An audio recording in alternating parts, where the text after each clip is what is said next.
The 10 Commandments don't come out of nowhere. They are what God says to Israel after he rescues them out of Egypt and then brings them to the foot of Mount Sinai. And God's offer is this: listen to my voice and keep my covenant. Okay. The terms of this covenant are gonna set you apart. So you'll be a holy nation set apart. You'll be a priestly kingdom, and then my representatives to the nations.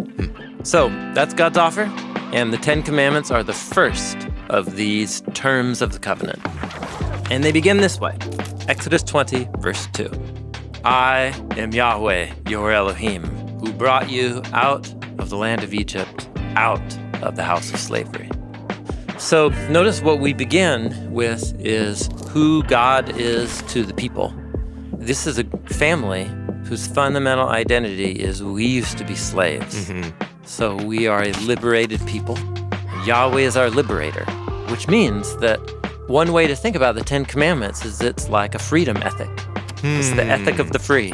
How to live as a free people. Yeah. Also, this thing of I am Yahweh, your Elohim. I'm yours. There's a phrase that's going to get repeated throughout Exodus, Leviticus, Deuteronomy, and the prophets. This phrase where God will say, I will be your God and you will be my people. And this is really similar to the well-known phrase from the Song of Songs. I am my beloved's and my beloved is mine. This is covenant language. Okay. So there's no command here. The first words of the 10 Commandments are not a command. They're just a statement. So with that in mind, let's now hear the first actual command of the 10 words. There will not be for you any other Elohim before me. Now, that little phrase, before me, all Panai or all Panai, is a very common prepositional phrase. This is the grammar term to refer to something being in a physical location, like right in front of you. Okay. It most literally means in front of my face. But this phrase also can mean against the face. Okay. So let's say you have a hostile army coming towards you.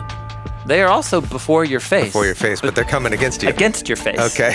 Yeah. Yeah, okay. So this phrase, all Panai, also, this can be confusing to us, can be used not in the sense of in front of you, but in the sense of beside you. It is sometimes used in the sense of instead of. It's very flexible. It's very flexible, but you can actually plug this idea of no other Elohim into every one of those meanings, and it works. So don't put anything else in front of me, beside me, against me, instead of me. There will not be for you any other Elohim. No thing else is your life. Okay. And Elohim is the Hebrew word that just means spiritual being. Yes, and it is used to refer to the one God of Israel, creator of all, but then also to other spiritual beings, real or imagined. We do know that there's other spiritual beings. We call them the host of heaven. Yeah, and then they're also called by other titles in the Bible. So messengers, that is angels. You have the divine council members, like the sons of God, spirits. This is the class of creatures that are spiritual beings. Deuteronomy 10:17, Moses says, Yahweh, your Elohim, he is the Elohim of Elohim.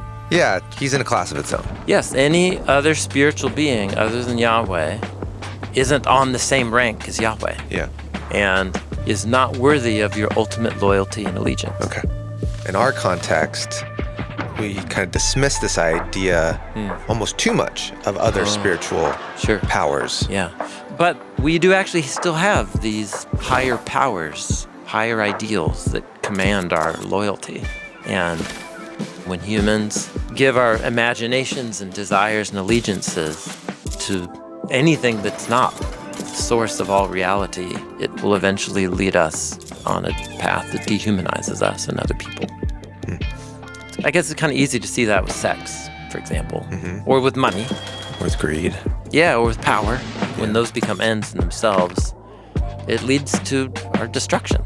Yeah. It's possible to live your human existence in a lie, thinking that someone or something or some power has a claim on me that it actually doesn't. But when I get in touch with the one who truly has a claim on my life, because they are the author of my life, then I'm living in the truth and I'm living in the road to freedom.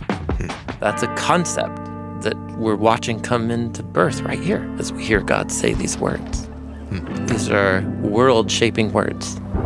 And it's just the first command.